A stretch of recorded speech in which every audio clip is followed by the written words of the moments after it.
Hello friends, welcome our channel edit master. তো চলুন আজকে আমরা আরও একটি নতুন ফটো এডিটিং শিখব। আর হ্যাঁ, আমার চ্যানেলে যদি আপনি নতুন হয়ে থাকেন তাহলে অবশ্যই চ্যানেলটি সাবস্ক্রাইব করবেন এবং পাশে থাকা বেল বাটনটি বাজিয়ে দেবেন। তো চলুন ফিরে আসছি ইন্ট্রোর পরে।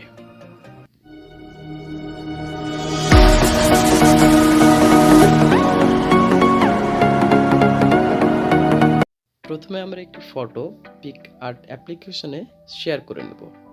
দেন আমাদের সামনে এমন একটি ইন্টারফেস আসবে, আমরা টুলস বাটনে ক্লিক করব। দেন চলে যাব ডিসপারশন নামের একটি অপশনে। এখন আমরা ডান পাশে যে রেডটি দেওয়া আছে ডিসপারশনের, সেই রেডটি আমরা 35 করে দেব। দেন আমরা এখন হাতের আঙ্গুলের মাধ্যমে যে জায়গাটি ডিসপারশন করব সেই জায়গাটিতে একটি অঙ্কন দিয়ে দেব। দেন অ্যারো বাটনে ক্লিক করে দেব। এখন ওই জায়গাটা আমাদের ডিসপারশন হয়ে গেছে। এখন stretch, size, direction, fade and blend mode যে অপশনগুলো আছে সবগুলোই আমরা কম বেশি করে দেখে নেব। ডিসপারশনটা কোন পজিশনে রাখলে ভালো হয়, ডিরেকশন কেমন রাখা যায়, এই সবগুলোই আমরা একে একে চেক করব এবং রেটটি কমিয়ে বাড়িয়ে দেখে নেব। আপনি আপনার পছন্দ মতো যেভাবে ডিসপারশনটা রাখলে পিকচারটি দেখতে গর্জিয়াস হয় সেইভাবে রাখবেন। তো বন্ধু, ভিডিওটি ভালো লাগলে একটি লাইক দিবেন এবং প্লিজ চ্যানেলটি সাবস্ক্রাইব করে দিবেন। নেক্সট ভিডিও আপডেট সবার আগে পেতে বেল বাটনটি প্রেস করে দেবেন।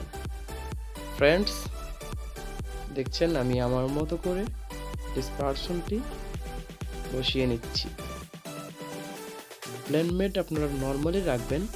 আমি দেখেছি সবগুলো অপশনের মধ্যে নর্মাল অপশনটি সবচাইতে বেটার।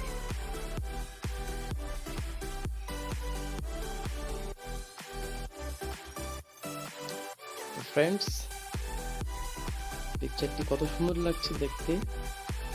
আপনি আপনার নিজের পিকচার এমনভাবে এডিট করে দেখতে পারেন। তো আমরা এখন একটু ইরেজারে চলে যাব। ইরেজার অপশনটিতে ক্লিক করবেন। দেন পিকচারটি জুম করে নেবেন, ইরেজার পারফেক্টভাবে করা যায় এবং সাইজ এবং হার্ডনেসটা একটু বাড়িয়ে নেবেন, অবভিয়াসলি 100 রাখবেন।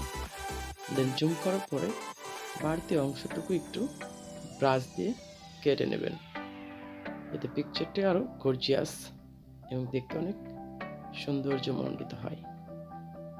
তো দেখতে পাচ্ছেন আমার পিকচারটি প্রায় কমপ্লিট। এখন আমরা পিকচারটি সেভ করে নেব। তার জন্য বাম পাশে যে সেভ বাটনটি আছে সেই সেভ বাটনটির উপরে ক্লিক করব। দেন পিকচারটি সেভ করে নেব। ফ্রেন্ডস, পিকচারটি কমপ্লিট। এতক্ষণ আমাদের সাথে থাকার জন্য অসংখ্য ধন্যবাদ। Thank you so much and goodbye.